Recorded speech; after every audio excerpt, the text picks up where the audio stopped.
against people based on a protected class.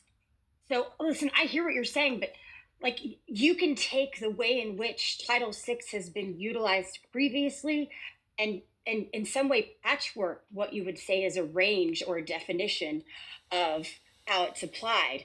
This just specifies one specific common one that doesn't require you doing that. And in either of those cases, you can take what has been utilized under Title VI Totally. and say, hey, we're going to apply this exterior, or we're going to apply this in some other way.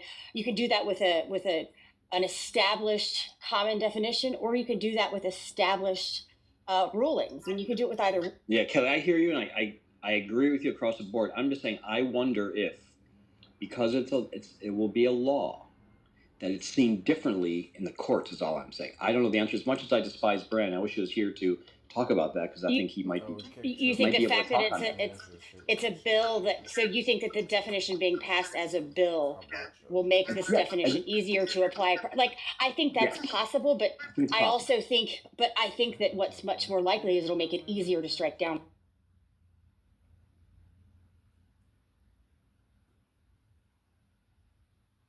I still don't. Yeah, I still don't think anybody's answering my question, but it's cool. We can move on. I thought I did. Sorry, I thought that was answering your question. No. That is interesting what you said, but yeah, I'm just still curious if it just seems fishy about these arguments we made. Like, oh, well, it's not really going to do anything, but like it could actually help in a lot of scenarios. Okay, then it is doing something. So let's be honest about what it's going to do. So again, I'm just trying to. I want people to understand that there are a lot of people out there who aren't against, me included, who aren't against the defining a definition of anti-Semitism and are 100% not against there being anti-discrimination coded into law, like for sure, and clearly defined. Just think that there is danger in expanding this specific definition and codifying it into law that Israel, expanding it to basically include attacks on Israel, discrimination against people based on, their affiliation with Israel as opposed to just being Jewish. That is a dangerous step to take. And it's like, it just feels like you're being dishonest if you say that, well, it's not going to actually do that. It's like, well, no. So Trav, I mean, if we set aside the fact that this was already in policy, which in effect for the purposes of what this bill does, kind of the same thing. I understand that the argument against executive orders also changes that, but let's just simplify it to pretend as though that policy was not there before. I don't disagree with you, but I like I said, I also think that number one, what the definition is matters, and I think that that's less about whether or not the bill is good or bad. But I think that if you were to compare two schools, one which, again, we've seen so many different schools and letters that have been sent out by the deans. Like, I think that we could probably all think of schools that have very expansive definitions of what they consider to be anti-Semitism versus schools that have very limited ones. So I do think that it could have the opportunity for a school to apply a broader definition. Again, if we pretend like this wasn't already established in policy. But I also think, just as likely, that this could prevent schools from having a more expansive definition of anti-Semitism. I think that we don't assume that the expansive definition is necessarily one that's out there because we don't see, especially recently, we haven't seen riots and things like that on those campuses putting it in the eye of what's going on. But I don't know, I can think of a whole lot of other ways in which universities, I think that, yes, universities, I think many of us would agree that there's a liberal bent to them, but I don't think that there's such an extreme leftist progressive bent that you don't have protections expanded, maybe beyond what they need to be, just for the sake of, not running afoul of some kind of a rule. So I can see it setting the stage for expanding some definitions and limiting some.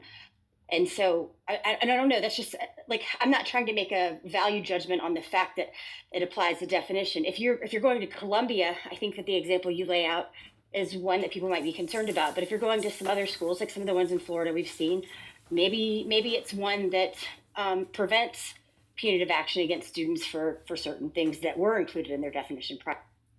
And it does, Trav, to your point. I'm reading here that the definition affirms that criticism of Israel is not anti-Semitism, but it does also say that how lines may be crossed, and it says here, such as denying the Jewish people's right of self-determination. So therefore, if someone is in class, a teacher says Jews have no right, Zionism is bullshit, and Jews have no right to be in Israel. I mean, Kelly, according to the IHRA definition. Well, okay, I hear you, but right? that's speech. What's the discrimination? What have they done with that belief to discriminate against? Because the working definition of IHRA spells out it is discrimination. Literally, it says this is discrimination. If you say this, again, that the right Jewish people's right of self-determination, if you go against that, according to IHRA, I don't have to read it exactly, but according to the IHRA definition, that is against the rules. And if you say the IHRA definition is now the guiding principle, then Trav might be onto something, saying that if a teacher said that in class, or if it was said in class and the teacher did nothing, and then the district or the college or the university did nothing, theoretically that could be against the law. So, I mean, I brought this up where's before. the law? I think people's perception, or at least, I mean, maybe it goes university to university, but this does not establish what is or is not discrimination. Discrimination policy is not included in that bill. A definition is. The discrimination policy is created on these campuses, like obviously with guidelines provided from the Department of Education. But speech, I mean, like speech codes are separate from like the discrimination that we're talking about. And also, like these are individual circumstances that you're responding to. This is like, obviously it's going to some degree shape the way individual circumstances are responded to, but this bill passes a definition that is used to determine whether or not universities are applying their discrimination codes equally across all groups. Right, but what he's saying though, what Andrew's saying though is that in that scenario that he laid out, that statement would previously. But where's the discrimination in that? That's what I'm getting at. You guys are saying it is discrimination based on the. No, it's You'd be a professor who's used discriminatory language in class. So whatever your university would do. This bill does not define speech as discrimination. University professors ever get like what? No, you guys are adding some. You don't think universities have policies against that? If they do, that's a problem with the policy. Yes, exactly. This definition is too broad. No. Listen, it doesn't matter if there are speech codes and you have issue with speech codes, then that's a problem with speech codes. No. Just I have issue with it applying to Israel. Okay, Trav. Let's make this very simple. That's not discrimination. It's a country. Trav, this is very simple. If a university has a rule against discrimination speech in class, that's problematic because teachers use as teaching devices, they say inflammatory things to watch how the students respond. So this is a good teaching tool. So if a teacher were to say at the class something as horrific as, I think we should have segregated neighborhoods and all people that come from Africa should only be allowed to live in those few blocks. Now, the teacher may do that for multiple reasons. I'm unaware that that's illegal according to or against any university policy. If it is, it shouldn't be. But if I pass a bill that says saying things like that is racist, it's not my definition that's the problem. It's the policy that you have a problem with. So I agree with you. I don't know for sure. I don't think universities have gone this far. And if they do, they shouldn't. But I also understand what Kelly's saying. All this is a definition. Now we have to look at the policies of universities and see if they're taking the policy too far. Well, my whole stance is just that again the definition that goes too far, including like verbal attacks on Israel as discriminatory language is the only thing I have a problem with.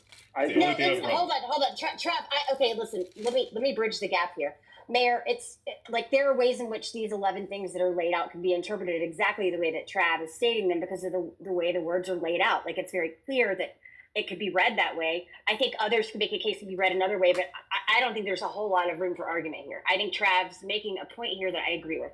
The reason that, and I've already said that I think in terms of this bill, if that's where the issue lies, it's not with the bill in and of itself, it's with the definition that this bill puts into law. Now, obviously this bill has been policy for, 6-7 years now. And like, I imagine we could probably find some ways. I think Mary even referenced some issues that have been brought up with it before. I don't think there's any issue with what Trav's saying specifically, but this is an issue with the how broad this definition